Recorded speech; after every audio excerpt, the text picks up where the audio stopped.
கர்த்தருடைய பரிசுத்த நாமம் மகிமைப்படுவதாக. இன்றைய நாளிலே ஆண்டவருடைய சமூகத்திலே கூடி வந்திருப்பது நல்லது என்று சொல்லத்தக்கதாக ஆண்டவர் இன்றைக்கு நம்மோடு பல வேத வசனங்கள் மூலமாக இடைப்படுவாராக. இன்றைய நாளினுடைய தலைப்பு சந்தோஷமாயிருங்கள். இன்றைய நாளினுடைய தலைப்பு சந்தோஷமாயிருங்கள்.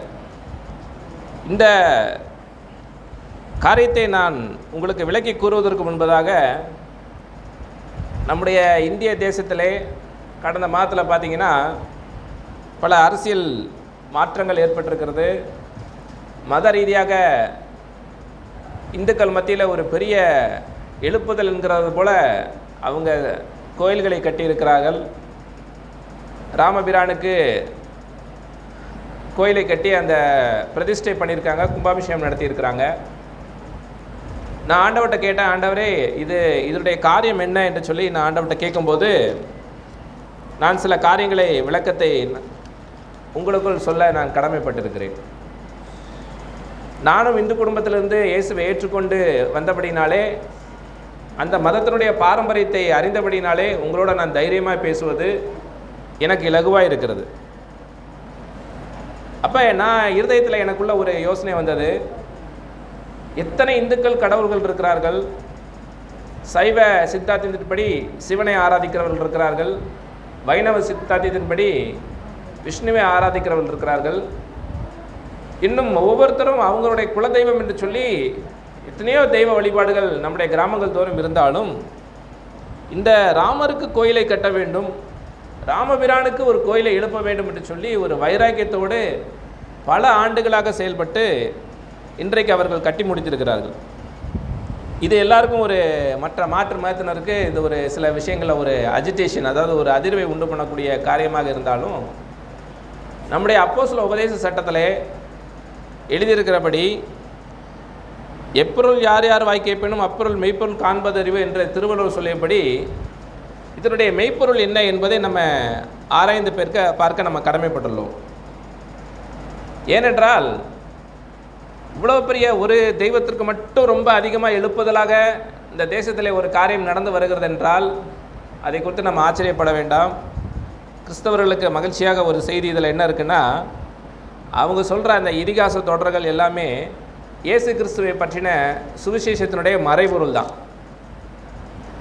நீங்கள் அறியாமல் ஆராதிக்கிற அவரையே நான் உங்களுக்கு அறிவிக்கிறேன் என்று சொல்லி அப்போஸ்தலர் பவுல் ஒரு விக்கிரக கோயில் வழிபாட்டு ஸ்தலத்தை போய் சுற்றி பார்த்து, அங்கே ஒரு ஸ்தலத்திலே அறியப்படாத தேவனுக்கு என்று சொல்லி அவங்க ஒரு பலிபீடத்தை கட்டியிருக்கிறாங்க. அதாவது இந்த கடவுளை, ஒருவேளை ஏதோ ஒரு கடவுளை ஆராதிக்க நம்ம விட்டுட்டோமா, அந்த கடவுளுக்கு ஒரு பலிபீடத்தை கட்டுவோம் என்று சொல்லி அவர்கள் ஆராதித்து கொண்டிருந்தார்கள். அதை வைத்து இந்துக்களை போல இருக்கிற அந்த ஊராருக்கு அவன் சொல்லிய புத்தி தான், நீங்கள் அறியாமல் ஆராதிக்கிற அவரையே என்ன பண்ணுகிறேன் உங்களுக்கு சொல்லுகிறேன் என்று சொல்லி அவன் அங்கே பிரசங்கம் செய்கிறதே பார்க்க முடிகிறது. ஆக இவர்கள் சரித்திரபூர்வமாக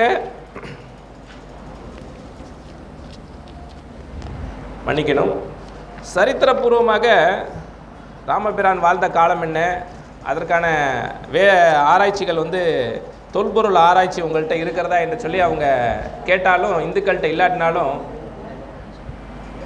அதனுடைய சத்தியங்கள் சோத்திரம் சோத்திரம் சோத்திரம் சோத்திரம் சோத்திரம் அதனுடைய சத்தியங்கள் வேதத்தில் பார்த்தா தான் தெரியும்.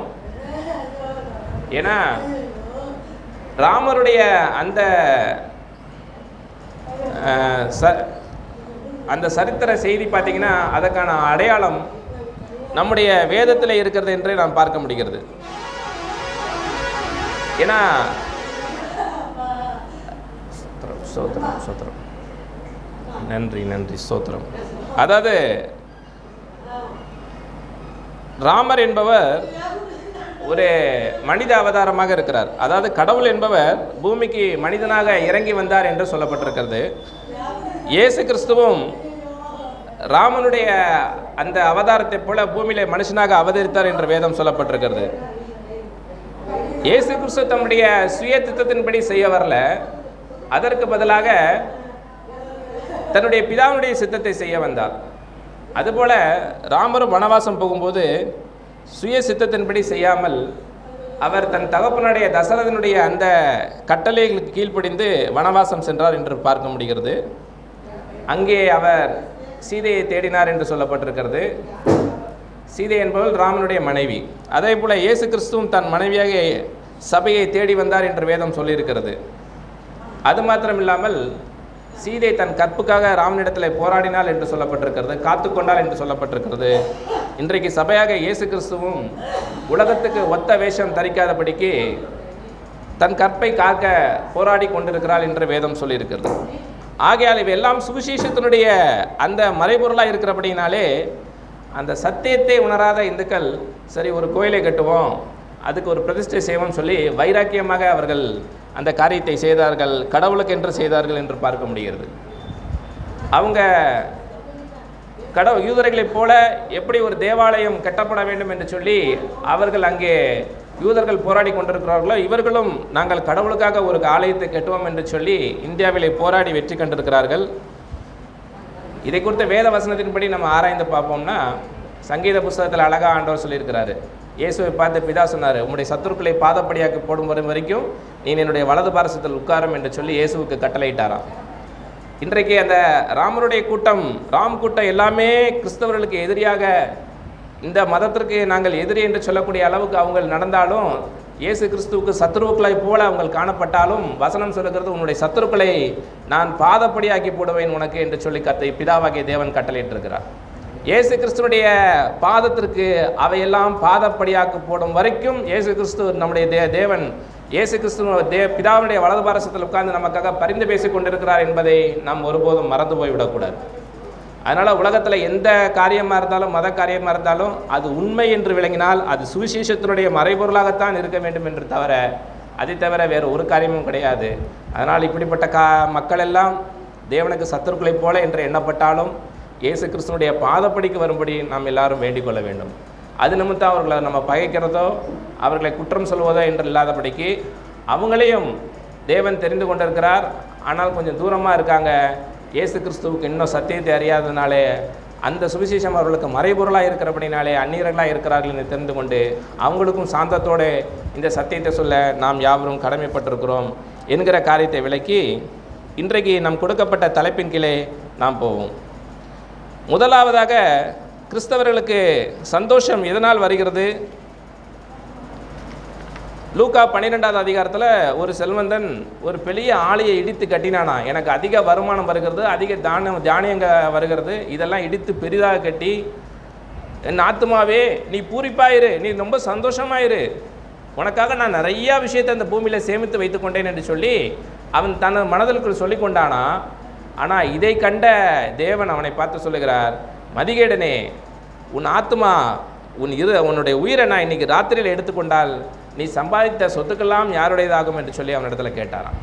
ஆகையால் ஒருத்தனுடைய சந்தோஷம் இந்த பூமிக்குரிய ஆசீர்வாதத்தோடே அவனுக்கு நிறைவாக இருக்குமானால் தேவன் எதற்காக நித்தியத்தை குறித்து அவனோட பேச வேண்டும் என்பதை குறித்து நாம் இங்கே ஆராய வேண்டும்.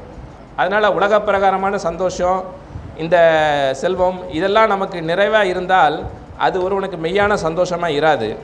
மாறாக எதிலே நாம் சந்தோஷப்பட வேண்டும், கிறிஸ்தவர்கள் எந்த விஷயத்திலே சந்தோஷமாக இருக்க வேண்டும் என்பதை குறித்து நாம் பார்க்க வேண்டும். சங்கீதம் 51:12 படிங்க.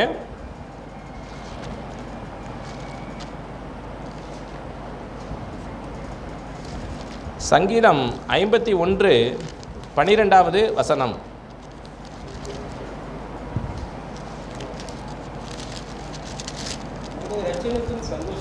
உம்முடைய இரட்சணத்தின் சந்தோஷத்தை திரும்பவும் எனக்கு தந்து உற்சாகமான ஆவி என்னை தாங்கும்படி செய்யும். அதாவது இங்கே ஒரு பெரிய ராஜா கடவுள்கிட்ட கெஞ்சுறான். அவனுக்கு உலகப்பரமான சந்தோஷத்திற்கு எந்த தடையும் கிடையாது. ஏன்னா அந்த நாடே அவனுக்கு அடிமையாக இருக்கிறது, அந்த நாட்டை ஆண்டு கொண்டிருக்கிறான். அவனுக்கு செல்வத்துக்கு பஞ்சமில்லை, பணியாளுக்கு பஞ்சமில்லை. ஆனால் அவன் ஒரு காரியத்தை இழந்து தவிக்கிறான். பாவம் செய்தபடினாலே அவன் தேவனை விட்டு பிரிந்ததை உணரும் பொழுது கடவுள்கிட்ட கேட்குறான், ஆண்டவரே, இரட்சணத்தின் சந்தோஷத்தை எனக்கு என்ன பண்ணுங்க, திரும்பவும் எனக்கு தந்து நான் உற்சாகமான ஆவியோடு சந்தோஷத்தோடு உனக்கு முன்பாக காணப்பட எனக்கு உதவி செய்யுங்கன்னு சொல்கிறான். இன்றைக்கு கிறிஸ்தவர்களாக நாம் இருந்தாலும் ஒரு பாரம்பரியமாக சபைக்கு மட்டும் சென்றுவிட்டு ஒரு பாவ வாழ்க்கையை நாம் வாழ்ந்து கொண்டிருந்தோமானால் நமக்கு இந்த ரட்சணிய சந்தோஷம் என்ன பண்ணாது, கிடைக்காது. இப்போ இருக்கிற இந்த பாவ வாழ்க்கை ஒருவேளை நமக்கு அற்ப காலத்தில் சில சந்தோஷங்களை கொடுத்தாலும் பின்னாடி ஒரு சமாதானமின்மையும் ஒரு பெரிய கலக்கத்தையும் தரும் என்பதில் ஐயமில்லை. அதனால் இங்கே தாவீது அங்கே கெஞ்சின, ஆண்டவரே எனக்கு சந்தோஷத்தை திரும்ப எனக்கு கொடுங்க, ரட்சிப்பின் சந்தோஷத்தை எனக்கு தாங்க அப்படிங்கிறான். அவன் சொல்கிறான், என் பாவம் எப்போவும் எனக்கு முன்பாக நிற்கிறது. உங்கள் பாவம் உங்களுக்கு முன்பாக எப்போவுமே நின்னா உங்களுக்கு எப்படி ரட்சிப்பின் சந்தோஷம் கிடைக்கும்? வசனம் சொல்லுகிறது, பாவம் செய்கிற ஆத்மாவே சாகவே சாகும். பாவத்தில் நம்ம எப்படி சந்தோஷத்தை காண முடியும்? அப்போஸ்தலர் சொல்லும் பொழுது, நீங்கள் பாவத்துக்கு மரித்தீர்கள், நீதிக்கென்று பிழைத்திருக்கிறீங்க, திரும்ப பாவம் செஞ்சால் அதில் எப்படி நீங்கள் பிழைக்க முடியும்னு கேட்குறாங்க. அல்லேலூயா. அதனால் நம்ம இந்த பாவத்தை விட்டு மனம் திரும்பி இயேசு கிறிஸ்துவோடு ஒப்புரவாக வேண்டும் என்பதே தேவனுடைய கட்டளையாக இருக்கிறது. அல்லேலூயா. ஏன்னா தன் பாவத்தை மறைக்கிறவன் வாழ்வடைய மாட்டான், அவைகளை அறிக்கை செய்து விட்டு விடுகிறவன் தான் என்ன பண்ணுவான், இரக்கத்தை பெறுவான் என்று சொல்லப்பட்டிருக்கிறது. அதனால் நம்ம எல்லாரும் என்ன பண்ணணும், விட்டுவிட வேண்டும். பாவத்தை விட்டு கர்த்தர் சொல்லுகிற பரிசுத்த வாழ்க்கையை வாழ ஒப்பு கொடுத்துருக்க வேண்டும். இதற்கு சாட்சியாக 1 யோவான் 2வது அதிகாரம் 1 வசனத்தை வாசிப்போம். 1 யோவான் 2வது அதிகாரம் 1 வசனம். என் பிள்ளைகளே, நீங்கள் பாவம் செய்யாதபடிக்கு இவைகளை உங்களுக்கு எழுதுகிறேன். ஒருவன் பாவம் செய்வானானால் நீதிபரராய் இருக்கிற இயேசு கிறிஸ்து நமக்காக பிதாவினிடத்தில் பரிந்து பேசுகிறவராய் இருக்கிறார். அதனால் என் பிள்ளைகளே, நீங்கள் பாவம் செய்யக்கூடாது என்பதற்காக நீங்கள் எழுதுகிறேன் என்று சொல்லுகிறான். அப்போ நீங்கள் பாவம் செய்கிறதுனால என்ன நடக்கும்னா, இயேசு கிறிஸ்துவானவர் நமக்காக பரிந்து பேசுகிறாராம். ஆண்டவரே, இந்த ஒரு விஷயத்தில் இவனை மன்னிச்சு விட்டுருங்க, இவன் மேலே எந்த நீதியான தண்டனையை இறங்கி விடக்கூடாது, இவன் மனம் திரும்ப இன்னொரு சந்தர்ப்பத்தை கொடுங்கன்னு சொல்லி என்ன பண்ணுறாரு, இயேசு கிறிஸ்து அவனுக்காக பரிந்து பேசுகிறார். அப்போ நம்ம ஒரு பாவத்தை செய்யும் பொழுது நமக்கு ஒரு உணர்த்துதல் உண்டாகணும், நமக்காக இயேசு கிறிஸ்து பரிந்து பேசி கொண்டிருக்கிறாரே, அந்த நோக்கம் நிறைவேறணும்னா நான் பாவம் செய்யாதபடி என் வாழ்க்கையை என்ன பண்ண வேண்டும், பரிசுத்த வாழ்க்கையாக தேவனுக்கு ஒப்பு கொடுத்துருக்க வேண்டும். அல்லேலூயா. அதனால் ஆண்டவர்கிட்ட போயிட்டு நம்ம பாவம் செஞ்சுட்டு மன்னிப்பு கேட்கறதுக்காக இயேசு கிறிஸ்து ஒவ்வொரு முறையும் பிதாட்ட இல்லை, நம்ம பாவமே செய்யக்கூடாது, இது நிமித்தம் நம்ம என்ன பண்ணக்கூடாது, பாவம் செய்யக்கூடாது, மனம் திரும்பி ஒவ்வொருத்தரும் தேவனிடத்தில் ஒப்புரவாகும் என்பதற்காகவே இயேசு கிறிஸ்து பரிந்து பேசி கொண்டு இருக்கிறார். அதனால் நம்ம பாவம் செய்யாதபடிக்கு இந்த அப்போஸ்தலன் யோவான் எழுதுகிறான், இயேசு கிறிஸ்து நமக்காக பரிந்து பேசி கொண்டு இருக்கிறார். அதனால் நீங்கள் யாரும் என்ன பண்ணக்கூடாது, பாவம் செய்யக்கூடாது, மனம் திரும்பி இருக்க வேண்டும் அப்படிங்கிறான். இதில் ரொம்ப விசேஷமான காரியம் என்னென்னா, எபிரேயர் 12:24, எபிரேயருக்கு எழுதின நிருபம் 12வது அதிகாரம் 24வது வசனம்.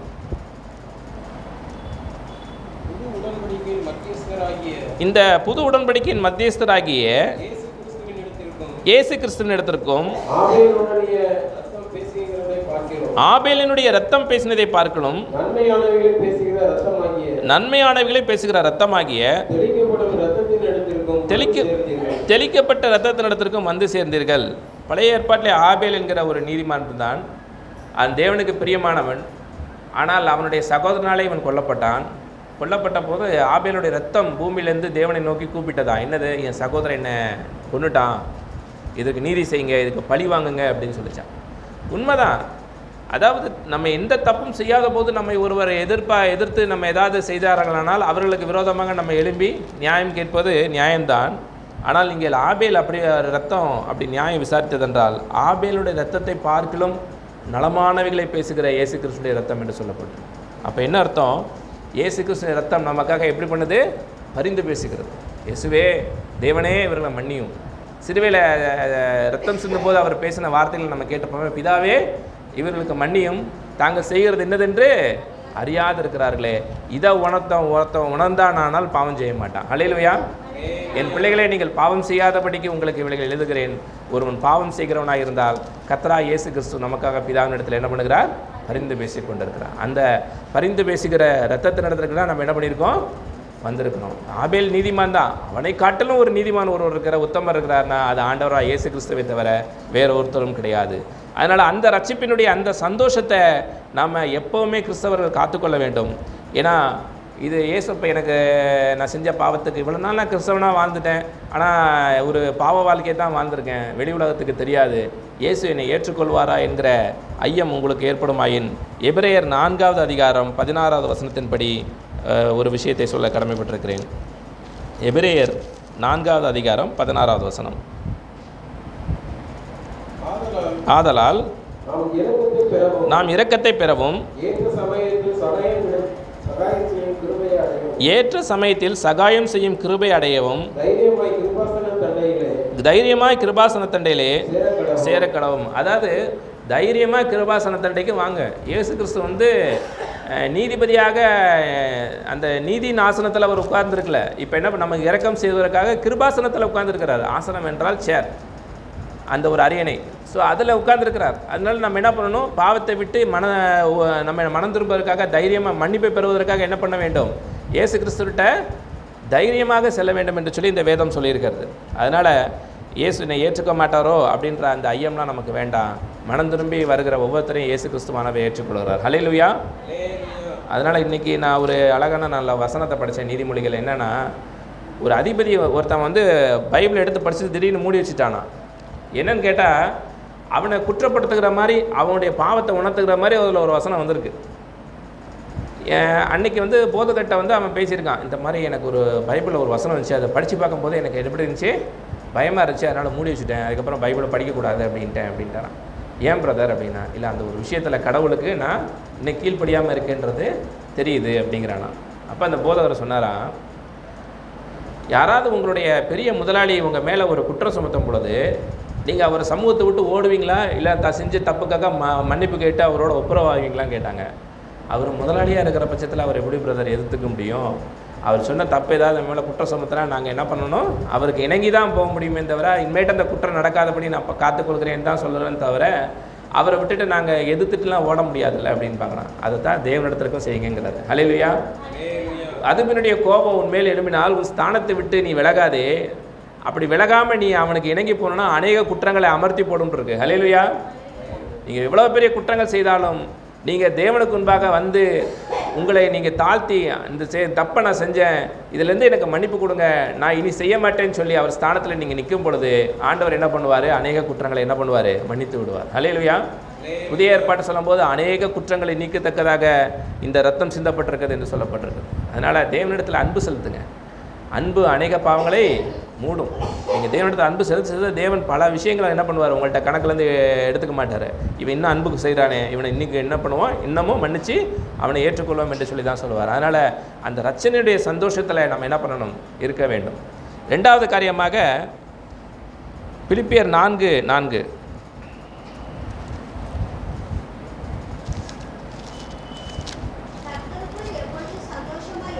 கர்த்தருக்குள் எப்பொழுதும் சந்தோஷமாக இருங்கள், சந்தோஷமாக இருங்கள் என்று மறுபடியும் ஒன்று சொல்லுகிறேன் என்று சொல்லப்பட்டிருக்கு. இப்படி சொல்லுகிற அப்போஸ்தலர்கள் பார்த்தீங்கன்னா மிகுந்த உபத்திரவத்தில் இருந்தாங்க. யார்? இப்படி உபதேசம் பண்ணுகிற பவுலாகனாலும் சரி, யோவானாலும் சரி, யாக்கோபுனாலும் சரி, மிகுந்த உபத்திரவத்தை தான் ஊழியம் பண்ணாங்களே தவிர, அந்த உபத்திரத்திலேயே அவங்களுக்கு ஒரு சந்தோஷம் இருந்ததுக்கு காரணம் என்னென்னா, அந்த கர்த்தருக்குள் அவங்க இருந்தாங்க. ஹல்லேலூயா. இயேசு கிறிஸ்துவுக்குள் அவருடைய உபதேசத்துக்குள் இருப்பது தான் சந்தோஷம். நம்ம கிறிஸ்தவர்களாக மாற்றப்பட்டதுக்கப்புறம் நம்ம சுயமாக நம்ம மாம்ச சிந்தையில் நடப்பது தேவனுக்கு பிரியமல்ல, கிறிஸ்துவனுடைய சிந்தையிலேயே நம்ம நடக்க வேண்டும். அதனால தான் பிலிப்பியர் 2வது அதிகாரம் 5வது வசனத்தில் அடுத்து படிக்கும்போது, இல்லை பிலிப்பியர் 2:5, கிறிஸ்து இயேசுவில் இருந்த சிந்தையே இயேசு கிறிஸ்துவுக்குள்ள இருக்கிற அதே சிந்தனை தான் என்ன இருக்கணும்? உங்களிலும் இருக்கக்கூடாது. என்ன மாதிரி சிந்தனைங்கிறத அந்த 2வது அதிகாரத்தில் வேறு எங்கேயுமே நீங்கள் தேட வேண்டாம். அந்த உபதேசத்திலேயே அப்போஸ்தலர்கள் தெளிவாகவே எழுதி வச்சுருப்பாங்க என்ன மாதிரி சிந்தனை இருக்கணும்.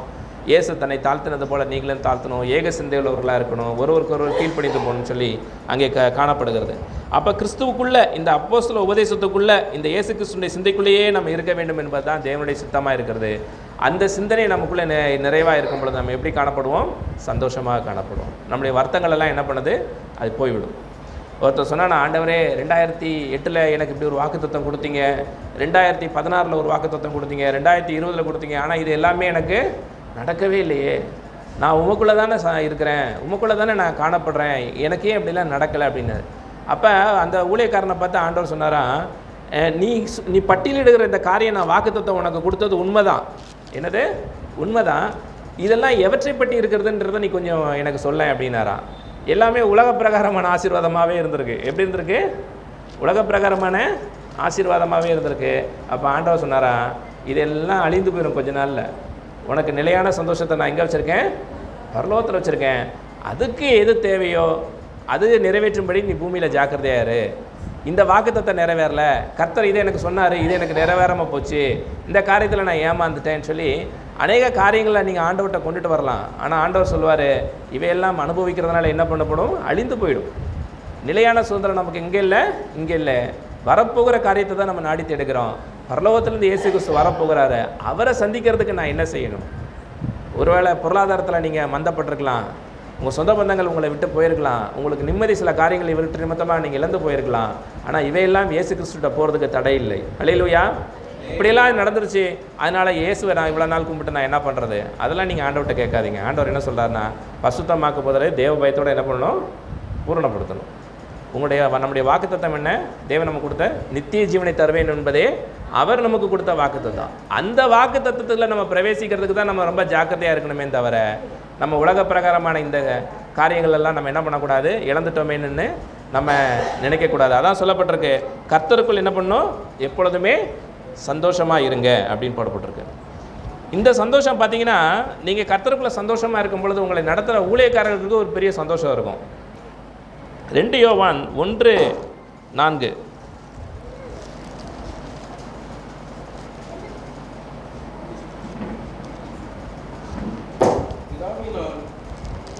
யோவான் 1:4. நாம் பெற்ற கற்பனையின்படியே உடைய பிள்ளைகளில் சிலர் சத்தியத்திலே நடக்கிறதை நான் கண்டு மிகவும் சந்தோஷப்பட்டேன். ஹல்லேலூயா. அதாவது 2 யோவான் அந்த 1:4 சொல்லும்போது, அந்த பிள்ளைகள் என்ன பண்ணுறாங்கன்னா, கர்த்தருடைய சத்தியத்தில் நடக்கிறாங்க, இயேசு கிறிஸ்துவுக்குள் இருக்கிறாங்க. அதை வச்சு தான் நான் என்ன பண்ணுறேன்? நான் ரொம்ப சந்தோஷப்பட்டேன் அப்படிங்கிறாரு. யார்? யோவான் என்கிற அப்போஸ்தலன். அப்போ எது நிறைவான சந்தோஷத்தை ஒரு ஊழியக்காரருக்கு கொடுக்கும்னா, அவரால் கிறிஸ்துவுக்குள்ளே வரப்பட்ட இந்த தேவ பிள்ளைங்க சத்தியத்தில் நடக்கிற சந்தோஷத்தை காட்டிலும் அதிகமான சந்தோஷம் ஒரு ஊழியக்காரருக்கு என்ன கிடையாது?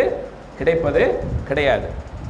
அதனால் நம்ம சாதாரணமாக இதை நல்லா விலைக்கு சொல்லணும்னா, சில சொல்லுவாங்க, பிரதர் அவர் எப்போ பார்த்தாலும் குடிச்சிக்கிட்டு தான் பிரதர் இருக்கிறாரு, எப்போ பார்த்தாலும் இந்த புயலையை போட்டுக்கிட்டு இருக்கிறாரு, எப்போ பார்த்தாலும் பொய் சொல்கிறார், இந்த சிஸ்டர் எப்போ பார்த்தாலும் சண்டை போட்டுக்கிட்டு தான் இருக்கிறாங்க. இதெல்லாம் ஒரு ஊழியக்காரர் கேள்விப்படும் போது சந்தோஷமாக இருக்குமா இல்லை துக்கமாக இருக்குமா? இவ்வளோ நாள் சபைக்கு வந்தாங்களே, இவ்வளோ சத்தியத்தை நான் சொன்னானே, ஆனால் அவங்க ரட்சிப்புக்கேற்ற அந்த நடவடிக்கை மாறலையே அப்படின்ற ஊழியக்காரன் என்ன பண்ணுவாங்க? துக்கப்படத்தான் செய்வாங்க. ஆனால் முன்னாடி ஒரு பாவத்தோடு வாழ்ந்த ஒரு ஒரு விசுவாசியை ஒரு ஊழியக்காரன் கடிந்து கொள்வான். அப்படி கடிந்து கொள்ளும் பொழுது அது சந்தோஷமாக தெரியும், பிரதர் நீங்கள் சபைக்கு வரவே இல்லை, இதனால் உங்கள் வாழ்க்கையில் பல பின்னடைவுகள் இருக்குது அப்படிங்கும்போது அந்த கீழ்ப்படியாத ஒரு தேவ பிள்ளைகளுக்கு எப்படி இருக்கும்? கொஞ்சம் துக்கமாக தான் இருக்கும். என்ன நம்ம பாஸ்டர் இப்படி திடீர்னு நம்மளை திட்டாரு, இவ்வளோ நாள் நல்லா தான் பேசிக்கிட்டு இருந்தார். நல்ல ஒரு ஊழியக்காரராக இருந்தால் நம்ம தப்பு செய்யும்போது என்ன பண்ணுவாங்க? டக்குன்னு என்ன பண்ணுவாங்க? கண்டிச்சிடுவாங்க. கண்டிக்கும் போது நமக்கு எவ்வளோ ஒரு துக்கமாக தான் இருக்கும். சில துக்கப்பட்டு அப்படி போயிடுவாங்க. சில என்ன பண்ணுவாங்கன்னா, ஐயோ நம்ம இப்படி தப்பு செஞ்சுட்டோமே, நம்ம இதிலேருந்து என்ன பண்ணணும்? மனம் திரும்பணும்னு சொல்ல பண்ணுவாங்க. மனம் திரும்புவதற்கு ஏதுவான துக்கத்தை அவங்க அடைஞ்சாங்கன்னா அவங்க என்ன பண்ணுவாங்க? தன்னுடைய கிரியைகளை கரெக்ட் பண்ணிக்கிடுவாங்க. இப்படி தன்னுடைய கிரியைகளை கரெக்ட் பண்ணிக்கிற விசுவாசிகளை வச்சு தான் ஊழியக்காரர்கள் எப்படி இருக்கும்? சந்தோஷம் இருக்கும். ஏன்னா நீங்கள் மனம் திரும்புவதற்கு ஏதுவான துக்கத்தை அடைந்ததுண்டே, அதனால் நீங்கள் திரும்பவும் வருத்தப்படாமல் நீங்கள் சந்தோஷப்படுவதற்கு அது என்ன இருக்கும்? ரட்சிக்கப்படுறதுக்கு அந்த துக்கம் உங்களை என்ன இருக்கும்? ஏதுவாக இருக்கும்.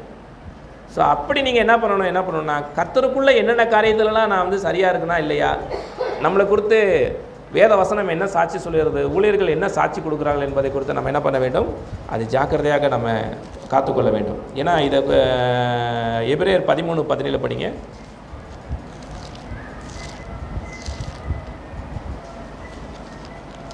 எபிரேயருக்கு எழுதின நிருபம் 13வது அதிகாரம் 17வது வசனம். அதாவது உங்கள் நடத்துகிற ஊழியக்காரர்கள் உங்கள் ஆத்துமாக்களுக்காக அவங்க உத்தரவாதம் பண்ணுறாங்க. எப்படியாவது இவனை மனம் திரும்ப வச்சு பரலோகத்துக்கு கூட்டிகிட்டு போயிடணுன்ற உத்தரவாதம் அவங்க தான் பண்ணுறாங்க. அவங்க இப்படிப்பட்ட விழிப்புணர்வுகளோடு இருக்கிறபடினாலே அப்படி நடத்துகிற ஊழியக்காரர்கள் துக்கத்தோடு அல்ல சந்தோஷத்தோடு அதை செய்யும்படி அந்த சந்தோஷத்தோடு அந்த ஊழியத்தை செய்யும்படி அவர்களுக்கு கீழ்ப்படிந்து அடங்குங்கள். அப்படிப்பட்ட ஊழியக்காரர்களுக்கு நீங்கள் என்ன பண்ணணும்? கீழ்ப்படிந்து அடங்க வேண்டும். அவர்கள் துக்கத்தோடு அப்படி செய்தார். என்னத்தை சொன்னாலும் இவன் ரசிக்கப்பட மாட்டேங்கிறான், கீழ்ப்படிய மாட்டேங்கிறான் அப்படின்ற துக்கத்தோடு அந்த ஊழியத்தை அவர்கள் செய்தால் அது உங்களுக்கு பிரயோஜனமாக இருக்க மாட்டாது. அது நமக்கு பிரயோஜனமாக இருக்காது. ஏன்னா நம்ம ஆத்மா பரலோகத்துக்கு போகாதுல்ல. எத்தனை தான் ஊழியக்காரர்கள் சொல்லியும் இவன் செய்யாமல் கீழ்ப்படியாமல் போயிட்டானா கடைசியில் இழப்பு யாருக்கு? அந்த கீழ்ப்படியாத விசுவாசிக்கு தான். ஐயோ என் போதகர் சொல்ல கேளாமல் போனேனே, நீதிமொழிகளில் பார்க்குறோம்ல. ஏன்னா அவங்க எத்தனையோ தடவை எனக்கு சொன்னாங்களே, இன்றைக்கி நான் இவ்வளோ கஷ்டத்தில் இருக்கேனேன்னு சொல்லி அங்கே ஒரு ஆத்மா புலம்புகிறதை பார்க்க முடிகிறது. காரணம் என்ன? அந்த நல்ல அப்போஸ்தலருடைய நல்ல போதனைகளை நமக்கு கொடுக்கும் பொழுது நம்ம என்ன பண்ணணும்? கீழ்ப்படிந்து அடங்கணும். ஏற்று நிற்கக்கூடாது. எங்கள் சபையில் எப்படி சொன்னாங்க, எங்கள் முன்னோர்கள் இப்படிலாம் பண்ணாங்க, நான் ஒரு பரம்பரை கிறிஸ்தவன், எங்களுக்கு தெரியாததா, அப்படி பேசக்கூடாது. வசனம் சொல்லுகிறது அப்போஸ்தல உபதேசத்தை அவங்க கொடுக்கும்போது நம்ம என்ன பண்ணணும்? கீழ்ப்படிந்து அடங்கி போகணும். அப்படி அடங்கி போகிறதா என்ன பண்ணுறது? நமக்கு பிரயோஜனம். அப்படி இல்லைன்னா நமக்கு ரட்சிப்புக்கு என்ன பண்ணாது? பிரயோஜனப்படாது. அதனால் அப்படிப்பட்டவங்க நம்மளை என்ன பண்ணணும்? சந்தோஷத்தோடு நடத்த வேண்டும் என்றால் நம்ம என்ன பண்ணணும்? கர்த்தருக்குள்ளே காணப்படுவது, உபதேசத்துக்கு கீழ்ப்படிவது மிகவும் ஜாக்கிரதையாக இருக்கிறது. நான் பல ஆண்டுகளாக ரட்சிக்கப்பட்டு நான் கிட்டத்தட்ட 22 வருஷம் ஆச்சு இயேசுவை ஏற்றுக்கொண்டு. ஆனாலும் இப்போயும் பார்த்தீங்கன்னா நான் பூர்ணப்பட்டவன் நான் சொல்ல முடியாது. ஏதாவது ஒரு காரியத்தில் எனக்குள்ளே ஒரு கீழ்ப்படியாமல் இருக்கத்தான் செய்யும். அதை தேவன் உணர்த்தும் பொழுது என்ன பண்ணுவேன்? நான் டக்குன்னு ஒப்பு கொடுத்து, ஆண்டவரே இது எனக்கு மாறும்படி உதவி செய்யுங்க அப்படின்னு சொல்லி ஆண்டவர்கிட்ட நான் கேட்பது உண்டு. ஏன்னா இதுக்கு ஒரு நல்ல எக்ஸாம்பிள் நான் உங்களுக்கு சொல்கிறேன். எபேசியர் 5வது அதிகாரம் 27வது வசனம்.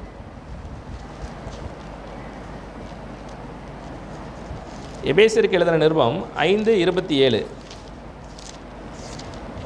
முதலானவைகள் ஒன்றும் இல்லாமல் பரிசுத்தமும் விலையற்றதுமாயிருந்த மகிமையுள்ள சபையாக அதை தமக்கு முன் நிறுத்திக் கொள்வதற்கு தம்மைதாமே அதற்காக ஒப்பு கொடுத்தார். அதாவது சபை ரட்சிக்கப்படுவதற்காக இயேசு கிறிஸ்து என்ன பண்ணினார்னா, தம்மைத்தாமே என்கிற வார்த்தையை நீங்கள் நல்லா கூர்ந்து கவனிங்க. தம்மைத்தாமே என்ன பண்ணார்? அதற்கு ஒப்பு கொடுத்தார் என்று சொல்லப்பட்டிருக்கிறது. பிலிப்பியர் 2:8 படிங்க.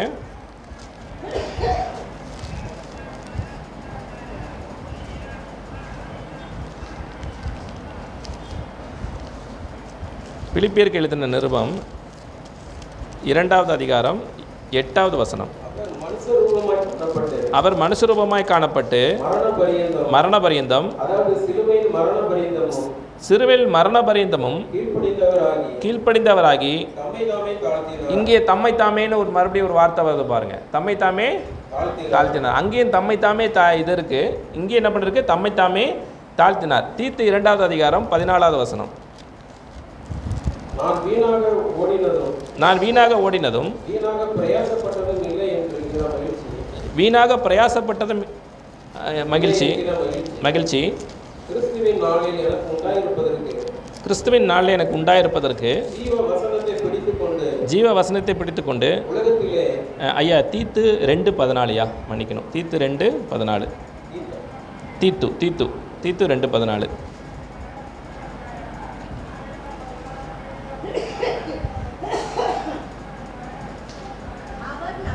அவர் நம்மை சகல அக்கிரமங்களிலும் மீட்டுக்கொண்டு தமக்குரிய சொந்த ஜனங்களாகவும் நற்கிரிகளை செய்ய பக்தி வைராக்கியம் உள்ளவர்களாகவும் நம்மை சுத்திகரிக்கும்படி நமக்காக தம்மைத்தாமே ஒப்பு கொடுத்தார். எல்லா பாவமும் செய்யக்கூடிய சூழ்நிலை இயேசு கிறிஸ்துவுக்கு இருந்தது.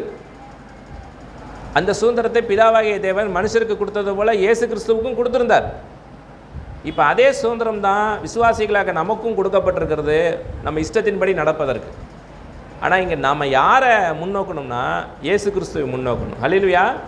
அவர் தம்மைத்தாமே ஒப்பு கொடுத்தார். வாலண்டியராக வரார். நான் இந்த சீசர்கிட்ட சொல்லும்போது சொல்கிறாரு, நான் இதற்காகவே வந்தேன், என் பிதாவின் சித்தம் செய்யவே வந்தேன். ஒரு சிப்பாய் இயேசுகிட்ட வரும்போது, நான் தான் இயேசு, என்னை பிடித்து கொண்டு போங்கன்னு டக்குன்னு பின்னிட்டு போய் திரும்ப ஓடுறான். எதுக்கு பிடிக்க சொல்லி கொடுத்து ஒப்பு கொடுத்தாரு? அவருக்கு அரியாசனத்தில் உட்கார வச்சு மாலை போடுறதுக்கு மரியாதைக்கா? இல்லை.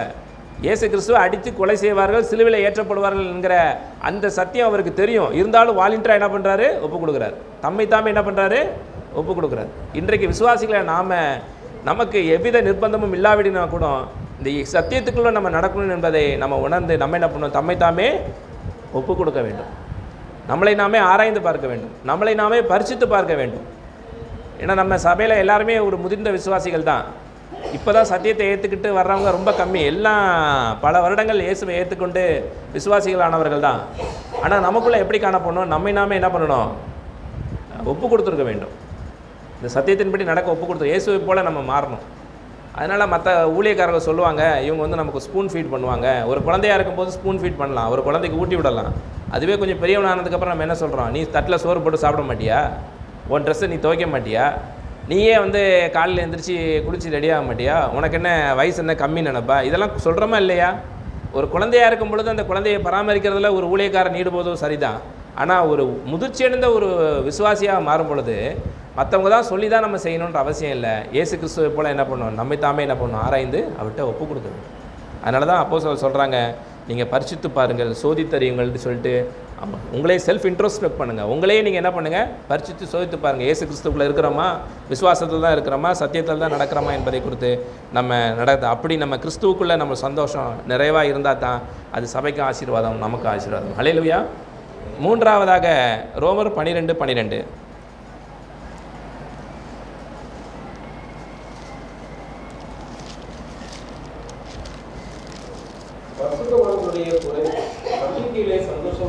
நம்பிக்கையிலே சந்தோஷமாயிருங்கள், உபத்திரவத்திலே பொறுமையாயிருங்கள், ஜெபத்திலே உறுதியாய் தரித்திருங்கள். நம்பிக்கையிலே சந்தோஷமாயிருங்கள்.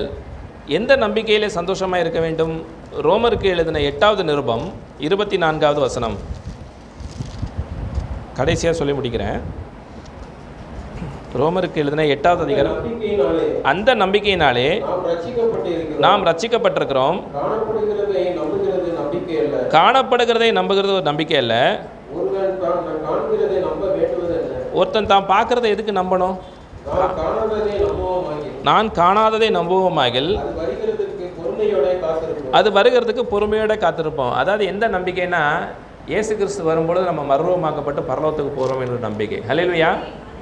இந்த நம்பிக்கை நம்ம ஒவ்வொருத்தட்டையும் இருக்கணும். இந்த நம்பிக்கையில் என்ன பண்ணணும்? சந்தோஷமாக இருக்கணும். ஏன்னா இயேசு கிறிஸ்து வரும்பொழுது என்ன பண்ணுவார்? அழிவுக்குள்ளே இந்த சரீரத்தை அழியாமையாக சரீரமாக என்ன பண்ணுவார்? மாற்றி விடுவார் என்று தெசலோனிக்கேயர் எழுதிய நிருபத்தில் 2 தெசலோனிக்கேயர் எழுதப்பட்டிருக்கிறது. இதை இன்னும் விலைக்கு சொல்லும்போது பார்த்தீங்கன்னா, எபிரேயருக்கு எழுதின நிருபம் 6வது அதிகாரத்தில் 19வது வசனத்தை வாசிப்போம். 6வது அதிகாரம் 19வது வசனம். அந்த நம்பிக்கை நமக்கு நிலையும் உறுதியும் திரைக்குள்ளாக போகிறதுமான ஆத்தும நங்கூரமாய் இருக்கிறது. அடுத்த வசனத்தை வாசிப்போம். நமக்கு முன்னோடினவராகிய இயேசு மெல்கிசேதேக்கின் முறைமையின்படி நித்திய பிரதான ஆசாரியராய் அந்த திரைக்குள் பிரவேசித்திருக்கிறார். அதாவது பழைய ஏற்பாட்டையும் புதிய ஏற்பாட்டையும் பிரித்து அதில் உள்ள வித்தியாசம் இதில் உள்ள வித்தியாசம் என்னங்கிறது எழுதப்பட்ட அதிகாரம் தான் எபிரேயர் நிருபம். ஏன்னா எபிரேயர் விளக்க உரைன்னு சொல்லிட்டு நம்ம பாஸ்டர் எழுதியிருக்காங்க. எத்தனை பேர் படித்து பார்த்துருக்கீங்க? படிக்கவே இல்லையா? படிச்சிருக்கீங்க, சந்தோஷம். அதில் நல்லா படித்து பார்த்தீங்கன்னா பழைய ஏற்பாட்டுக்கும் புதிய ஏற்பாட்டுக்கும் உள்ள வித்தியாசத்தை என்ன பண்ணப்பட்டிருக்கு? தெளிவாக எழுதப்பட்டிருக்கு. நமக்காக தான் எழுதப்பட்டிருக்கு. பழைய ஏற்பாட்டிலே இஸ்ரேல் ஜனங்களுக்கு கர்த்தர் வந்து அந்த நியாயப்பிரமாணத்தை கொடுத்தாரு. அந்த நியாயப்பிரமாணத்தின் அடிப்படையில் அவங்களுக்கு ஒரு கூடாரத்தை அமைச்சார். ஏன்னா அவங்க ஒரு கோயில் மாதிரி கும்பிடணுன்றதுக்காக. அந்த கோயில் மாதிரி உள்ள அமைப்புக்கு ஒரு ஊழியக்காரன் தேவை இல்லையா? ஒரு பூசாரி தேவை, பூஜை செய்கிற ஒரு ஆசாரியன் தேவை. அது லேவி கோத்திரம். இஸ்ரேலுடைய 12 கோத்திரத்தில் ஒரு கோத்திரம் தான் லேவி கோத்திரம். அந்த கோத்திரத்தையே கர்த்தர் தெரிந்து கொண்டார். அந்த கோத்திரத்தில் தான் ஆசாரியராக முடியும் என்று சொன்னார். அந்த கோத்திரத்தில் கர்த்தர் சில முறைமைகளை கொடுத்தாரு மோசைக்கு. இப்படியே நீ செய்ய, இந்த கூடாரம் இப்படி தான் அமையணும் அப்படிங்கிறாரு. அதுக்கு என்ன காரணம்னா, பரலோகத்தில் இருக்கிற ஆராதனைக்கு அது ஒத்துருக்கிறது. ஹல்லேலூயா. அதனால் அந்த முறைமையின்படியே நீ செய்ய, அதில் மாற்றம் கொண்டு வந்துடக்கூடாதுன்னு சொல்லி அந்த பூசாரியருக்கு நீங்கள் செஞ்ச பாவத்துக்கெல்லாம் பரிகாரமாக எல்லாரையும் ஆடு மாடெல்லாம் பலி கொடுக்க சொன்னார். அவங்களும் பலி கொடுத்து அந்த ரத்தத்தை எடுத்து அந்த கூடாரத்தில் மகா பரிசுத்த ஸ்தலம் ஒன்று இருக்கும், அங்கே உள்ளே போய் அங்கே இருக்கிற உடன்படிக்கையை சுற்றி அந்த ரத்தத்தெல்லாம் தெளிச்சுட்டு அவன் வெளியில் வந்து ஜனங்கள் அந்த ரத்தத்தை எடுத்து ஜனங்கள் தலையில் தெளிப்பான்னு சொல்லப்பட்டிருக்கு. இதுதான் உங்களுக்கு பாவ மன்னிப்புக்காக சிந்தப்பட்ட ரத்தம் சொல்லி அவங்க ஒரு ஐதீகமாக தெளிப்பாங்க. தெளிச்சுட்டு அப்படியே போயிட மாட்டான், அடுத்த வருஷமும் வருவான். என்ன காரணம்? அவன் பாவம் மன்னிக்கப்பட்ட நிச்சயம் அவன்கிட்ட என்னது இல்லை. அதனால் வருஷம் வருஷம் என்ன பண்ண வேண்டியது இருக்குது, பலி கொடுக்கப்பட வேண்டியதாக இருக்குது என்று எபிரேய புஸ்தகத்தில் எழுதப்பட்டிருக்கு. ஏன்னா அந்த நிச்சயம் அவனுக்குள்ளே வரலல்ல. அந்த பழைய ஏற்பாட்டு ஊழியம் அந்த நிச்சயத்தை கொடுத்துருக்குமாயின் ஏன் மகா பிரதான ஆசிரியராக இயேசு கிறிஸ்து பூமிக்கு வர வேண்டும்? அப்போ வேறொரு ஊழியத்தை தேவன் ஏற்படுத்தி இருக்கிறார் என்று அதனால் அதை அறிய முடியாது. அந்த ஊழியத்தை குறித்து மோசே சொல்லவே இல்லைன்னு இருக்குது பைபிளில். பழைய ஏற்பாட்டில் அந்த மோசே அந்த ஊழியத்தை குறித்து சொல்லவே இருக்க. அந்த பிரதான ஆசாரியத்துவ ஊழியத்தை பரலோகத்தில் நமக்காக செய்யும்படி இயேசு கிறிஸ்து இறங்கி வந்தார். ஹல்லேலூயா. அந்த ஊழியத்தை அவன் சொல்லாதது எப்படி நிரூபணமாகுதுன்னா, அந்த பழைய ஏற்பாட்டு ஊழியம் லேவி கோத்திரத்திலிருந்து ஆசாரிகளை தெரிந்து கொண்டார்கள். ஆனால் இயேசு கிறிஸ்து எந்த கோத்திரத்தில் வந்தார்? யூதா கோத்திரத்திலிருந்து வந்தார் என்பது பிரதிட்சயமாக இருக்கிறது என்று சொல்லப்பட்டு, அது அந்த பழைய ஏற்பாட்டு நியாயப்பிரமாண ஊழியத்தின்படி அல்ல, அதற்கு முன்பாக தோன்றின மெல்கிசேதேக்கின் முறையினுடைய இயேசு கிறிஸ்து ஆசாரியரானார் என்று சொல்லப்பட்டிருக்கிறது. ஹல்லேலூயா. எது முந்தின ஊழியம்? கரெக்டாக ஆராய்ச்சி பார்த்தோம்னா மெல்கிசேதேக்கின் ஊழியம் தான் முந்தின ஊழியம்.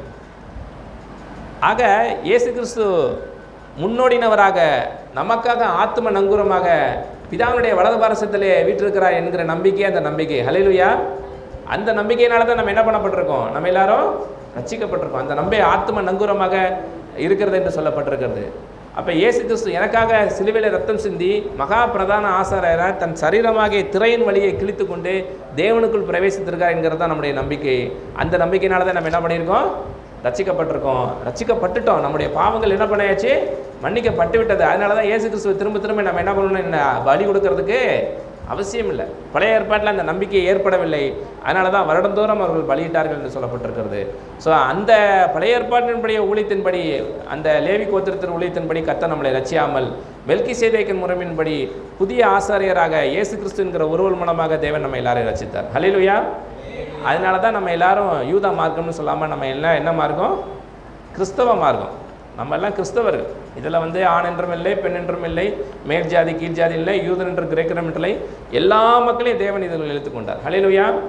அதனால் இயேசு கிறிஸ்து மகிமை நம்பிக்கையை நமக்காக பரலோகத்திலே வாசம் பண்ணி கொண்டிருக்கிறபடினாலே நம்ம அந்த சந்தோஷத்திலேயே காணப்படணும். இயேசு கிறிஸ்து அங்கிருந்து நமக்காக வரப்போகிறாரு, எனக்காக அந்த ரத்தத்தை சிந்தி பாவ நிவர்த்தி செஞ்சுட்டான்ற அந்த நம்பிக்கை, அந்த சந்தோஷத்தை தவிர வேறு என்ன பெரிய சந்தோஷம் நமக்கு இருக்க போகுது? ஹல்லேலூயா. இந்த பூமிக்குரிய காரியமெல்லாம் அழிந்து போகும், கொஞ்ச நாளுக்கு நிலைத்திருக்கும், அவ்வளோதான். மற்ற எல்லா காரியமும் மாற்றப்பட்டு விடுமே. ஆனால் இயேசு கிறிஸ்து என்றும் மாறாதாக இருக்கிறார். நமக்காக அந்த சிலையரை நமக்காக திரும்பவும் வரப்போகிறார். கர்த்தர் கொடுத்த இந்த நல்ல காரியத்துக்காக கர்த்தரை ஸ்தோத்திரிக்கிறேன். நம்ம அடுத்த சந்தர்ப்பத்தை சந்திப்போம். அந்த சந்தர்ப்பத்தை கொடுத்த பாஸ்டருக்கும் சபைக்கும் என்னுடைய நன்றியை தெரிவித்துக்கிறோம். நன்றி.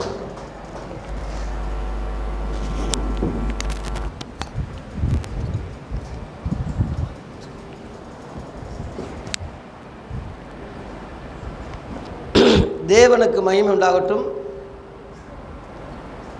ஒரு 10 நிமிடத்தில் இந்த கூட்டத்தை நம்ம முடிக்க போகிறோம். வெயில் காலம் அதிகமாக இருக்கிறதுனால, மேலே கூரை ஓடாக இருப்பதுனால, சீட்டாக இருப்பதுனால கொஞ்சம் ஹீட்டாக இருக்குது, மக்கள் சங்கடப்படுறாங்க. அதனால் வெயில் காலத்தில் முடிஞ்ச அளவில் ஒரு 10-10:15 முடிக்க வேண்டியதாக இருக்குது. 10:30 முடிப்போம், 11 கூட ஆகிடும் சில நேரத்தில். வெயிலுடைய தாக்கத்தை அதிகரிக்கும் போது கொஞ்சம் உஷ்ணத்தை பிள்ளைகள் மேலே அதிகமாக படுவதனால கொஞ்சம் முன்கூட்டியே நீங்கள் வந்துட்டால் நல்லாயிருக்கும். முன்கூட்டினா ஒரு 8:30னா அந்த டயத்துக்கு வந்தால் போதும். 9 கூட வர்றதுக்கு கஷ்டமாக இருக்குது. நீங்கள் எப்படி அளக்கிறீங்களோ அப்படி தான் உங்களுக்கு அளக்கப்படும். உங்களுக்கு ஒரு காரியம் வரும்போது, ஆண்டவரே எங்களை கோயிலுக்கு வந்தோம் போனோம் இப்படின்னு சொல்லி கர்த்தரை முறுமுறுக்கவே கூடாது. எந்த அளவில் தண்ணி ஊற்றுறீங்களோ அந்த அளவில் தான் அந்த மரம் வளரும். எந்த அளவில் சாப்பிட்றீங்களோ அப்படி தான் உங்கள் உடம்பு ஹெல்த்து. கர்த்தருக்குள்ளே நீங்கள் எந்த அளவில் வளர்றீங்களோ அதுதான் உங்களுக்கு. அதனால் கர்த்தரை குறை சொல்லாதீங்க. சபை கூடி வரதில் சிலர் விட்டு விடுகிறது போல் நாமளும் விட்டு விடாமல், சிலர் விட்டு விடுறாங்க என்று போட்டிருக்க, அன்னைக்கே விட்டு விட்டுருக்காங்க, இன்றைக்கி விடுறாங்கல்ல. அதனால் நியாயமான கோரிக்கை, தவிர்க்க முடியாத விஷயம்னா அது வேறு. ஐயா வராட்டினா அதில் நியாயமான கோரிக்கை இருக்கும். சிவா பிரதர் வரலைன்னா அதில் நியாயமான கோரிக்கை இருக்கும், தவிர்க்க முடியாத விஷயமா இருக்கும். இல்லாட்டா இருக்க மாட்டாங்க, எனக்கு தெரியும். அது வேறு. மற்றபடி அசல்ட்டை பண்ணுறி போனால் போகட்டும், சரி தூக்கம் வருது படுத்துக்குருவோம், சரி நல்லா சாப்பாடு இருக்குது, இங்கே ஒரு விசேஷனுக்கு போயிடுவோம். இந்த மாதிரி ஒரு 2வது இடத்துல கர்த்தரை வைக்கிறது உங்களையும் அப்படித்தான் வைப்பார். நீங்கள் எப்படி அளக்குறீங்களோ அப்படித்தான். தயவுசெய்து இந்த புது வருஷத்துலையாவது முதலிடம் கொடுங்க, கர்த்தருக்கு முதலிடம் கொடுங்க. எட்டரைன்னா ஒரு 9க்காவது வந்து உட்கார்றது நல்லது இல்லையா? ஆராதனை அப்போ தானே தொடங்குது, ஆராதனைக்காவது வாங்க, ஆராதனையை விட்டு விடாதீங்க. இன்றைக்கு கர்த்தருடைய வார்த்தை சகோதரர் சொன்ன ஒரு அருமையான தலைப்பு, எல்லாருக்கும் பிரபலமான வசனம், எல்லா கிறிஸ்தவங்களும் வீடுகள்லையும் உள்ள ஒரு வசனம், யாரும் மனப்பாடமாக சொல்லக்கூடிய வசனம் தான் அது. என்ன வசனம்? இன்னைக்கு தலைப்பு என்ன? யாருக்கும் தெரியல. பிலிப்பியர் 4:4 என்ன வாசிக்கிறோம்? கர்த்தருக்குள் எப்பொழுது சந்தோஷமா இருங்க, சந்தோஷமா இருங்கன்னு மறுபடியும் சொல்கிறேன், திரும்ப திரும்ப திரும்ப திரும்ப சொல்கிறேன் இருக்கு. ஏன் அவ்வளவு இப்போ செல்வம் சீமானம் ஆகிட்டானா? அவ்வளோ பணம் வந்துருச்சா? அவ்வளோ வசதி வந்துருச்சா? காரு பங்களா சந்தோஷம் அப்படி வந்துருச்சா? அதில் 6ஆம் வசனத்தில் பார்க்கும்போது நீங்கள் ஒன்றுக்கும் கவலைப்படாமல் இருக்குது. கவலை இருக்குது, அங்கே போராட்டம் இருக்குது, அதனால் துக்கம் போராட்டம் எல்லாம் இருக்குது. அப்போ சந்தோஷமாக இருங்கன்னு சொல்கிறது காரணம் என்னென்னா, அந்த சந்தோஷத்தினுடைய ஒரு விஷயம் என்னென்னா 3ஆம் வசனத்தில் கீழே இருக்குது. நீங்கள் ஏற்கனவே வாசித்த வந்து பாருங்கள், அந்த பிலிப்பியர் 4:3 கீழே பாருங்கள், உங்கள் நாமங்கள், உங்கள் பெயர்கள், உங்கள் நாமங்கள் எங்கே எழுதியிருக்கு? ஜீவ புஸ்தகத்திலே எழுதியிருக்கிறது. அல்லேலூயா. கர்த்தருக்குள் படுகிற பிரயாசம், சுவிசேஷ ஊழியத்தில் ஆதி அப்போஸ்தலரோட உடன்படுவது, உதவி செய்வது, ஆதரவாக இருப்பது, அடங்கி போவது, கீழ்ப்படிவது, இந்த அப்போஸ்தல ஊழியங்களில் ஈடுபடுகிற மக்களுக்குரிய பெயர்கள் எங்கே எழுதியிருக்கு? அதில். அதனால கர்த்தருக்குள் எப்பொழுதும் அடுத்த வசனத்திலே சந்தோஷமாயிருங்க. அல்லேலூயா. இதுதான் காரியம். அப்போ இந்த உலகத்தில் எத்தனையோ சந்தோஷம் வருது போகுது, நிலை இல்லாமல் போகுது, வருது போகுது. இந்த சந்தோஷம் தற்காலிக சந்தோஷம், சிற்பின்ற சந்தோஷம். ஆனால் பரலோகத்தில் என் பேர் எழுதியிருக்குன்னு சொல்லி ஒரு நிச்சயம் நமக்கு வந்துச்சுன்னா என்ன ஆனாலும் சந்தோஷம் தான்டா. எப்படி கஷ்டம் துன்பம் அந்த நிச்சயம் இருக்க போய்தான் அப்போஸ்தலர்களே 16:25 பவுலும் சீலாவும் ஜெபம் பண்ணி துதித்து பாடுறாங்க சிறைச்சாலையில். அடி, காவல், காயம், இந்த சூழ்நிலையிலையும் அவங்க துதித்து பாடுறாங்கன்னா அர்த்தம் என்ன? காரணம் என்ன? அவங்க பேர் எங்கே இருக்கு? ஜீவ புஸ்தகத்தில் எழுதியிருக்கு, நிச்சயம் ஆயிருச்சு. அதனால் உலக சந்தோஷத்தில் சந்தோஷப்படாதீங்க. ஒரு கல்யாணம் ஆயிடுச்சு சந்தோஷம்தான், ஒரு குழந்தை பிறந்திருக்கு சந்தோஷம்தான், ஒரு வீடு வாங்குகிறோம் சந்தோஷம்தான். இவை முழுவதும் இடையிலே வந்தது, இடையிலேயே போகக்கூடியது. மரணம் நம்மை ஒரு நாள் சந்திக்கும் போது இவை முழுவதும் நம்மை விட்டு போயிடும். நம்ம கூட யாருமே வர்றதில்லை. வீடு வர உறவு, வீதி வர மனைவி, காடு வர பிள்ளை, கடைசி வரி யாரான்னு சொல்லி ஒரு அருமையான கவிஞர் எழுதிட்டு போனானே. இதில் இந்த சந்தோஷம் எப்படி வருதோ அப்படியே போயிடும். ஆனால் பரலோகத்தில் உள்ள சந்தோஷம் நிலைச்சு நிற்கும். அல்லேலூயா. ஒரு பாவியின் மனம் திரும்புதல் பரலோகத்தில் மிகுந்த சந்தோஷம் உண்டாயிருக்கும். அல்லேலூயா.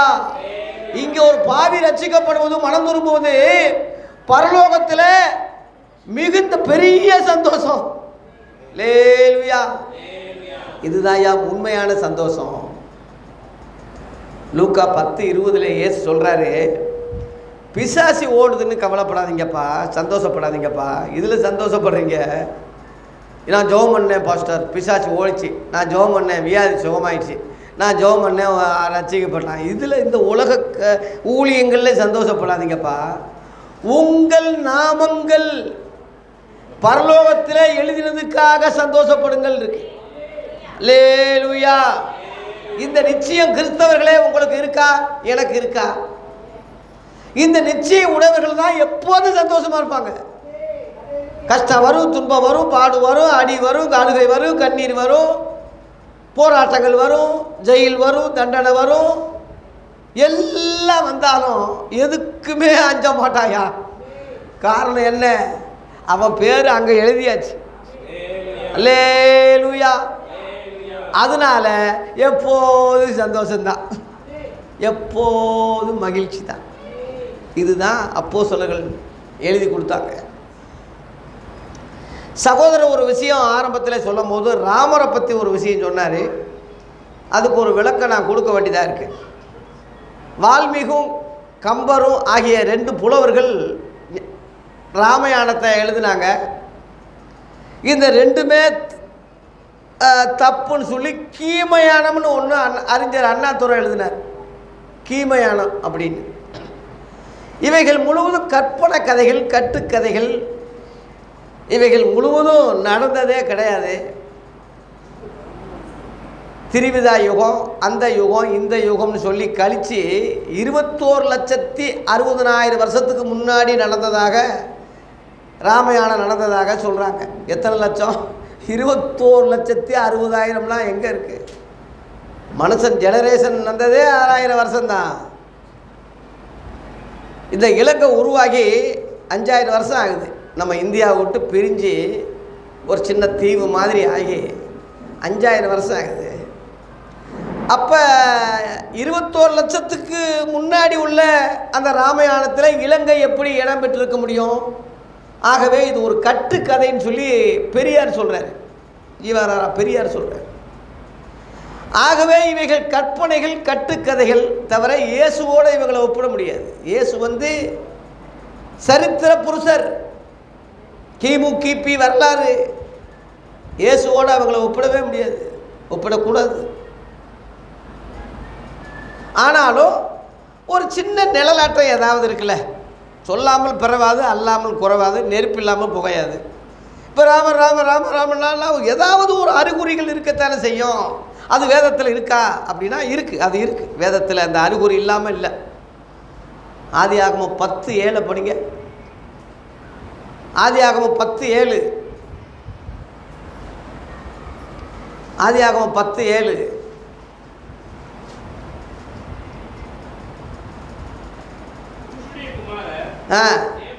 சேபா, ஆவிலா, ராமா, ராமாவின் குமாரர் சேபா, அந்த 2 பையங்க, அதான் லவகுசா அப்படின்னு சொல்லி மாற்றப்பட்டிருக்கு. இந்த ராமாவை தான் ராமன் சொல்லி மாற்றிருக்காங்க. இந்த குறிப்பை நீங்கள் மனசுக்குள்ளே வச்சுக்கோங்க. இந்த அடிப்படையில் வந்தவன் தான் ஆபிரகாம். ஆபிரகாம் இல்லை, அது 2வது அவன் பேர் மாற்றப்பட்டது. ஆதியாகமம் 17:7 கர்த்தர் மாற்றுறாரு. இனிமேல் ஆபிராம் எனப்படாமலும் ஆபிரகாம் என்று எனப்படும்னு மாற்றுறாரு. அதுக்கு முன்னாடி ஆதியாகமம் 12 அதிகாரத்தில் பார்த்தீங்கன்னா அவன் பேர் என்னது? ராமு தான். ஆபிராம், அந்த ராம் கூட்டம் தான் அவங்க. அதான் நதிக்கு அப்புறத்தில் என்ன செஞ்சாங்க? விக்கிரங்களை கும்பிட்டாங்க, சிலைகளை வணங்கினாங்க. தேராகு அந்த வரலாறு. நாகோர்னு அவன் தம்பி, நாகோர்லாம் நல்ல பாம்புன்னு அர்த்தம். இப்படி வழிபாடு உள்ளவங்க தான். அதுதான் பின்னாடி அப்படியே ஊராக மாறிடுச்சு. ராமாண்டு ஒரு ஊராக மாறி போச்சு.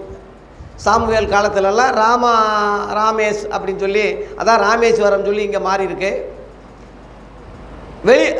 மத்தேயு 2:17 ராமாவிலே கூக்குரல் ஏற்பட்டதுன்னு இருக்கு. ராகேல் தன் பிள்ளைகளுக்காக அழுது ஆறுதல் அடையார் இருக்கிறாள் என்று எரேமியா தீர்க்கதரிசினால் உரைக்கப்பட்டது நிறைவேறும்படி அது நடந்ததுன்னு இருக்கு. ராமாவிலே அப்படி போட்டிருக்கு. இந்த ராமாவைத்தான் ராமன்னு சொல்கிறான், ராகேலைத்தான் ராதைன்னு சொல்கிறான். அதில் 2 அதிகாரம் 1ஆம் வசனத்தில் கிறிஸ்து பிறந்தவன் தான் கிருஷ்ணன்னு மாற்றிட்டான். இந்த 10 அவதாரத்தை தான் பழைய ஏற்பாட்டில் 10 கட்டளையாக கொடுக்கப்பட்டிருக்கு. அதில் மச்ச அவதாரம் சொல்கிறது மீன், யோனா மீனில் வந்தால் யோனாவிலும் பெரியவர், மீன் பிடிக்கிறவர் மனசரை பிடிக்கிறவன்னு சொல்லி இயேசு கிறிஸ்து மீனவர்களை பிடிச்சார். அதில் குள்ள மனிதன் ஒரு அவதாரம், இயேசு சின்ன பாலகனாக வந்தார்னு அந்த அர்த்தம். அப்புறம் நரசிம்ம அவதாரம் சொல்கிறது இயேசு குறித்து சிங்கம், யூத சிங்கம் என்று அழைக்கப்பட்டார். உடம்பெல்லாம் மனுஷனாக இருந்தாலும் அவர் சிங்கம்னு அழைக்கப்பட்டார். இப்படி அந்த காரியங்கள் நிழல் வந்து நிஜமாக நம்ம நிஜமாக வந்தது கிமு கிபி அரசாங்க சரித்திர வரலாறு. அது வந்து நிழலாட்டம். பழைய ஏற்பாடும் அப்படித்தான், நிழல் தான். எபிரேயர் 10:1 படிங்க. எபிரேயர் 10:1, எபிரேயர் 10:1 பாருங்க.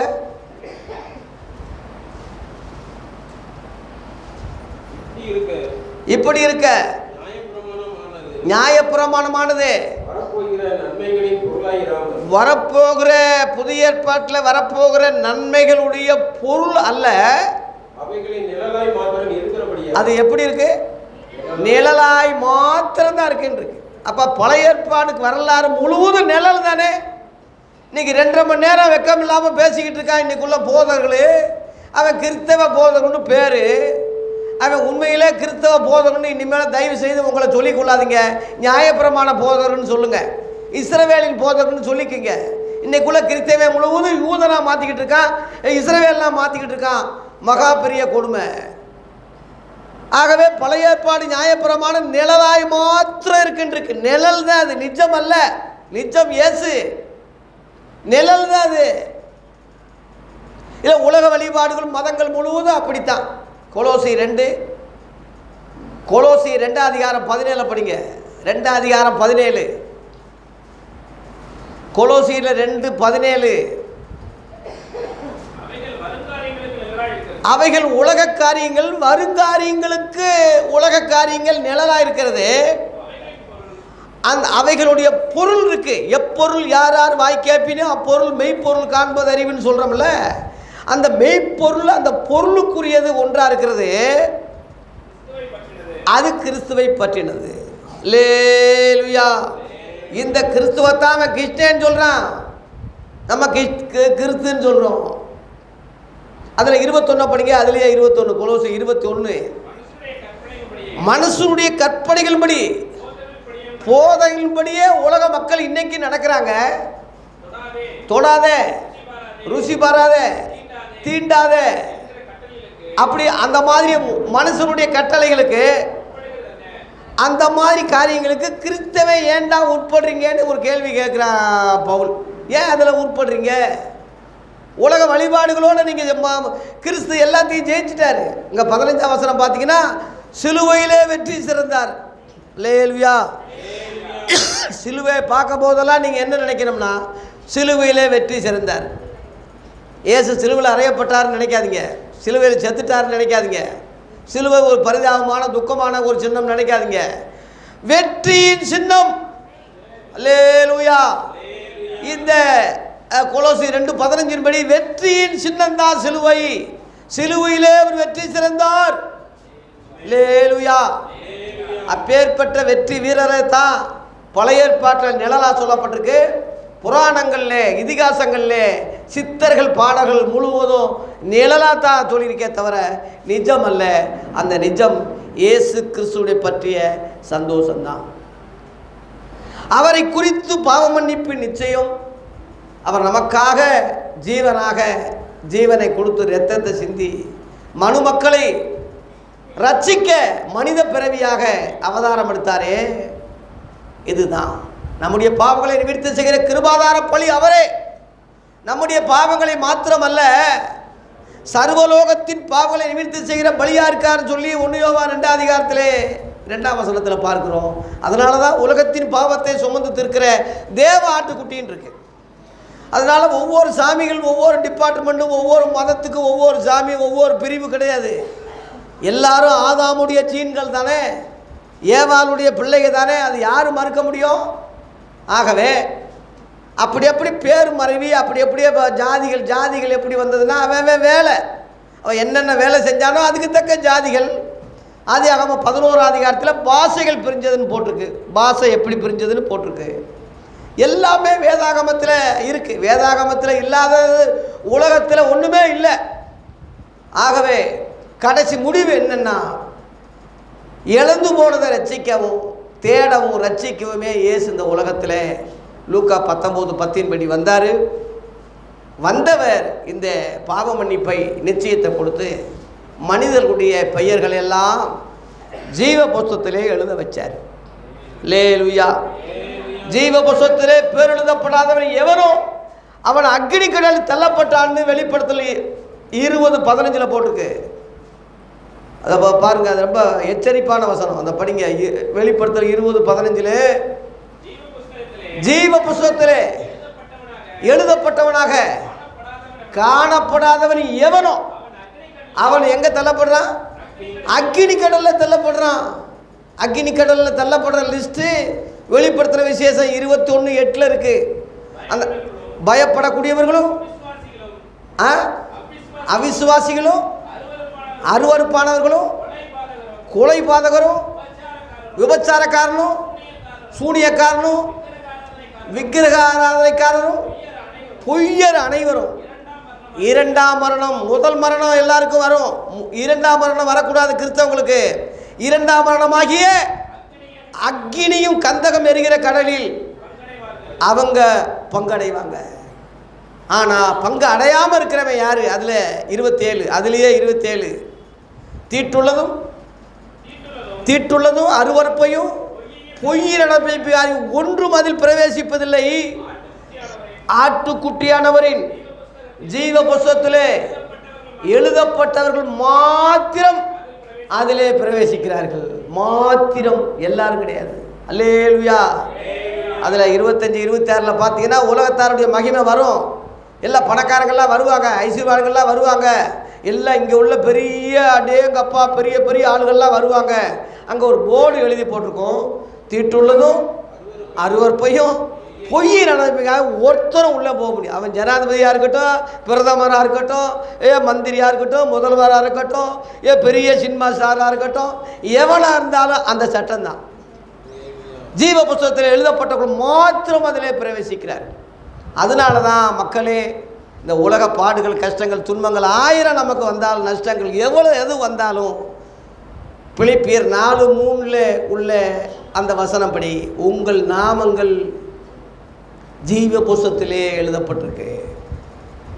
அதனாலே 4ஆம் வசனத்திலே சந்தோஷமா இருங்கன்னு திரும்ப திரும்ப திரும்ப திரும்ப நான் சொல்கிறேன்னு அழுத்தி சொல்கிறது காரணம், நம்முடைய பெயர்கள் நாமங்கள் ஜீவ புஸ்தகத்தில் எழுதப்பட்டிருக்கு. யாருக்கு? சுவிசேஷ வேலை செய்யக்கூடிய அப்போஸ்தல ஊழியத்தை பிரயாசப்படுகிற ஊழியத்தை தாங்குகிற சகோதரர் அருமையாக சொன்னாரே, எபிரேயர் 13:17 ஊழியக்காரனுக்கு அடங்கி போங்க, ஊழியக்காரனுக்கு கீழ்ப்படிங்க. அவங்க துக்கத்தோடு செஞ்சால் அது உங்களுக்கு புரோஜனமாக இருக்காது. உண்மையிலே நான் பொய் சொல்லலை. என்னை ரொம்ப வேதனைப்படுத்தி துக்கப்படுத்தினவங்கெல்லாம் ஏறக்குறைய வாலிபர்களாக இருந்தாலும் இடையில செத்துருக்காங்க. சாபமாக சொல்லலை, பரிதாபமாக சொல்கிறேன். என்னை ரொம்ப என் வாழ்க்கையில் ரொம்ப என்னை இம்சப்படுத்தி ரொம்ப துக்கப்படுத்தி பொய்க்கு மேலே பொய் சொல்லியே ஏமாற்றி நான் ரொம்ப சங்கடப்படுற மாதிரி செய்கிறவங்கெல்லாம் செத்துருக்காங்க. பயமுறுத்தலை, நான் உண்மையை சொல்கிறேன். உண்மையான ஊழியர்களை துன்பப்படுத்த, வெக்கப்படுத்த, துக்கப்படுத்த அதிகமானா உங்களுக்கு நல்லதில்லைன்னே போட்டிருக்குங்க. நல்லதில்லைன்னா கெட்டதுன்னு அர்த்தம். அதிலே 7ஆம் வசனம் பார்த்தீங்கன்னா, அதிலே 7 எபிரேயர் 13:7 பார்த்தீங்கன்னா, தேவ வசனத்தை உங்களுக்கு போதித்து உங்களை நடத்தியவர்களை நீங்கள் நினைக்கணும். அவங்க நடவடிக்கையை நல்லா பாருங்க, நல்லா சிந்திங்க, அவங்க விசுவாசத்தை பின்பற்றுங்க. அல்லேலூயா. அதான் பவுல் சொல்றான், நான் கிறிஸ்துவை பின்பற்றுவது போல நீங்க என்னை பின்பற்றுங்கன்னு சொல்றது ரகசியம். அதுதான் 1 கொரிந்தியர் 11:1 சொன்ன அந்த ரகசியம் தான். அதனால உங்கள் வழிகாட்டிகள் நல்ல ஊழியர்களை கர்த்தர் கொடுத்துருந்தா, அப்போஸ்தல உபதேசம் கொடுத்துருந்தா பிரயாசப்படுங்க, அதுக்கு உழைங்க, குதுங்க. என்னையா கொண்டு போகிறீங்க? நிறைய கை நிறைய சம்பளம் வாங்குறீங்க, கர்த்தருக்கு கொடுக்குறதுல என்ன இருக்குது? என்கிட்ட வெள்ளியும் பொண்ணும் இல்லை, வசனம் இருக்குது, சத்தியம் இருக்குது, தாளந்து இருக்குது. அது விருத்தி பண்ணுறதுக்கு உலக பொருள் தேவையாக இருக்குது. அது உங்ககிட்ட இருக்குது. அதை கொடுத்து பிரயாசப்படலாமே, நீங்கள் செய்யலாமே, தாங்கலாமே. பரலோகத்தில் சேர்த்து வைக்கிறதுக்கு அர்த்தம் தானே. உலக பொருளாலே சிநேகிதரை சம்பாதிக்கலாமே. அதனால் அநியாயமாக குடிச்சு வெறிச்சு சினிமாவுக்கு போயிட்டுருக்கான், வேசித்தனம் விபச்சாரத்துக்கு ஒரு கூட்டம் போய்கிட்டு இருக்கு, அநியாயமாக போய்கிட்டு இருக்கு. நீங்கள் வாங்குகிற சம்பளம் உங்களுக்கு நிலைக்கணும்னா கர்த்தருக்குரியதை கர்த்தர் கொடுங்க, தேவனுக்குரிய தேவனுக்கு கொடுங்க, ஊழியத்தை ஜபத்தாலே பொருளாலே தாங்குங்க. அப்பொழுது உங்கள் நாமம் கன்ஃபார்மாக இருக்குது, ஜீவ புஸ்தகத்தில் எழுதப்பட்டிருக்கிறது. அதில் நீங்கள் சந்தோஷப்படுங்க. அந்த சந்தோஷம் எப்பொழுதும் சந்தோஷமாகவே இருங்க, அந்த சந்தோஷம் அழியாது. இதுதான் இந்த தலைப்போட கர்த்தருடைய வசனத்தை சகோதரர் சொன்னார். அதை நிறைவுபடுத்துவதற்கு இந்த விளக்கம் சொன்னேனே தவிர வேற அல்ல. கர்த்தர் நம்மை ஆசீர்வதிப்பாராக. நன்றி, வணக்கம்.